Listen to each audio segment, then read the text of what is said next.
everybody, Wendy Haney here again. Today we're going to talk about flying geese again. This way I am going to be using a special tool called the wing clipper. This allows you to create your flying geese a little bit larger than they need to be and have an awesome tool that makes it really easy to trim down. And you know what? We're not talking about a ton of extra fabric. Last week I did a video on the no waste flying geese, and basically the amount of fabric that you need for this method is like 1/8 of an inch more of each block. So we're not talking like I'm adding 1/2 an inch to each of these squares. I find this method really slick. The cool thing with the wing clipper tool is it also has instructions with it that tell you, okay, if you're going to make this size flying geese, these are the size squares you need to cut. So it's really easy to know. What I do with the instructions is they've got this awesome table that says what size, and I go to retreats a lot and other places, and so the wing clipper tool is in my bag, but I don't always keep the instructions with me. So what I've done is I've just gotten out my phone and I've taken a picture of the instructions with the different sizes, so I always have it with me. Okay, so we're going to do another flying geese, and this time we're still going to do a 6 by 3 inch flying geese. That is going to be the final dimension, which means as we're making it, it's going to end up being 6.5 by 3.5. So we're going to start with a large fabric of 7.5 inches. So this large one is our inside, the bigger triangle in your flying geese. And then I need 4 4-inch squares. What we're going to do is we're going to take that, and what we want to do is we're going to mark our triangles. And this time I'm going to mark my triangles ahead of time. You can do it one of two ways. Either do it where you're marking 1/4 inch. There's a lot of tools like this that you can lay down corner to corner, and then you mark your 1/4 inches on both sides. That's one way to do it, and therefore you are marking your stitch lines. The other method, which, because I have a sewing machine foot that has an edge on it that's exactly 1/4 inch, I prefer marking my middle line.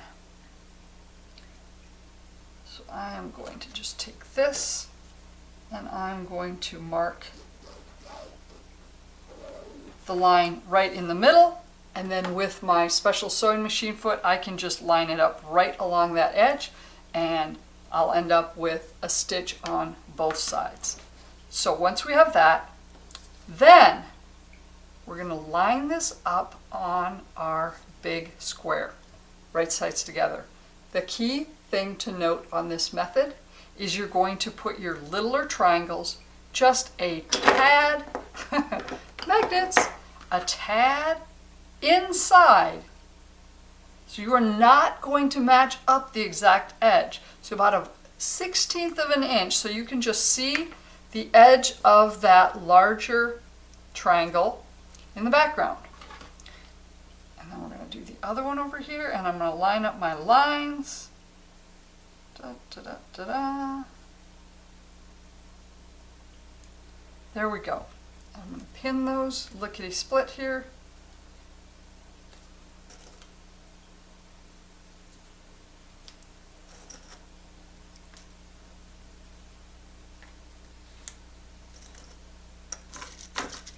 Okay.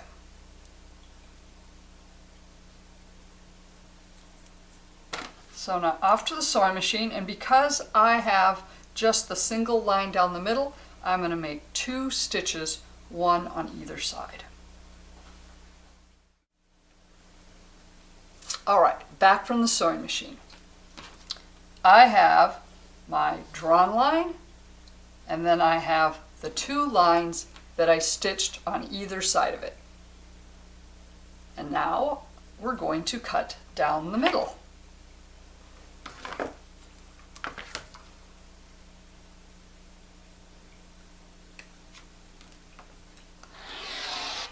All right, so we're just cut in between those two lines that we just stitched. So now I'm going to do a quick press of one of them. And so as you can see, we started with this and we ended up with this. Got our little heart thing going on. Okay? So now we're going to press the other one quick like.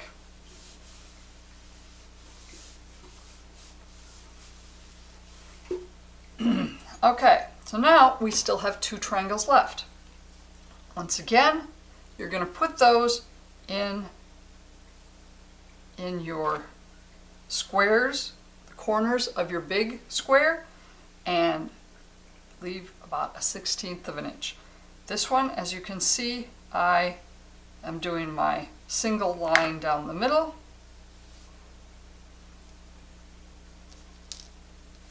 We're going to pin it quick like, and then we're going to do the same over here. And you know what? I am really partial to the line down the middle. Cool thing about the wing clipper is the wing clipper actually has a 1/4 inch seam right on the ruler. So if I wanted to, I could use that to mark my 1/4 inch. But I'm just going to use it to mark my line down the middle so I have it. I'll put that over here. Nudge it a little and pin it in. Whoops. There we go. And over to the sewing machine.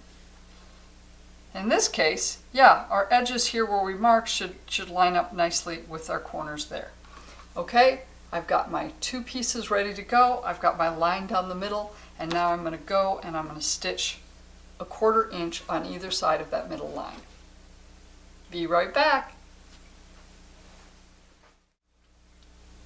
Back from the sewing machine. And here we have it. We have two of our triangles and they're sewn a 1/4 inch on either side of the line. So now what we're going to do is cut on the center line. Whoops. Didn't quite get that one. And this one. All right. So now we have 4 of these, and we're going to, well, what I'm going to do is I'm going to just press this one. So there we go. We now have a flying geese, and you actually have 4 of these units. So it's a little bit bigger than we need, and this is where the wing clipper comes in. There are 2 different wing clippers. There's the wing clipper, and then there's the wing clipper 2. The wing clipper allows you to do 1/2 inch triangles, as far 1/2 inch flying geese. As far as, so I want a completed 6 by 3 inch flying geese, so that means it's going to be trimmed to 6.5 by 3.5. The wing clipper 2 does 3/4 inch sizes. Otherwise, it's exactly the same. So now we have, knowing that we're going to have 6.5 by 3.5, we're going to be able to trim this up. The cool thing is that there's a line on the wing clipper that's always going to be the angle of the triangle. That's going to match up there. And then you've got your sizes of your flying geese, and then you match up the angle related to that. So this one we're trimming up to 6.5 by 3.5. And so I want the angle of this one to be the angle of that. Nice match down here in the middle, and the other one over there. Keep that in place and trim it.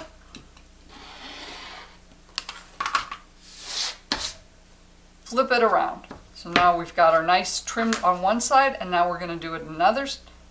And in this way, we want to match up the center at the X. And as you can see, because we trimmed the other two sides, those match up very nicely. The edges come out right. And now we can trim up the other two sides.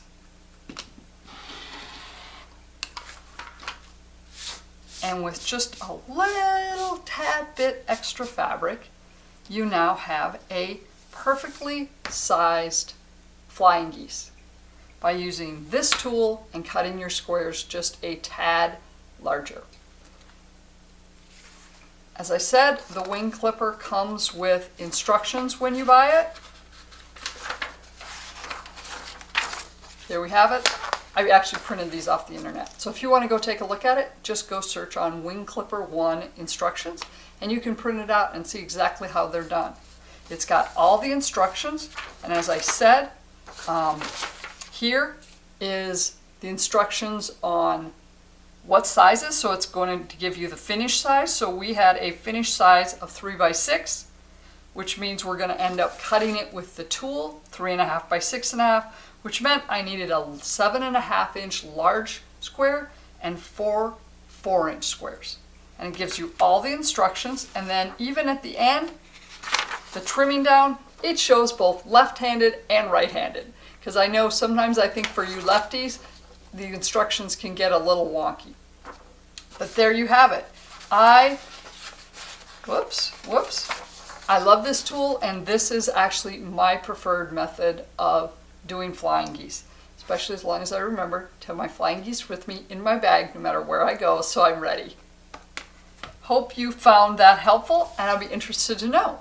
Do you do the no waste method of flying geese, or do you use the wing clipper? And do you have any tricks that you found are helpful for you?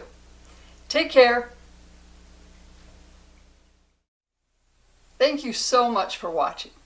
Be sure to stay in touch by subscribing to my new YouTube channel, Wendy J. Haney, or going over to Facebook, facebook.com/groups/lifefulfilled. That's my group, Life Fulfilled, where I talk about all the things that I love. Quilting, wine, wellness, books, needlework, machine embroidery. Yeah, I have a lot of things I love. You can also find my Facebook page, Wendy Haney. That one's a little more difficult to find, but you can find my mug. So there you go, find that. Otherwise, I'm also at wendyjhaney.com. Take care, and once again, I appreciate you watching.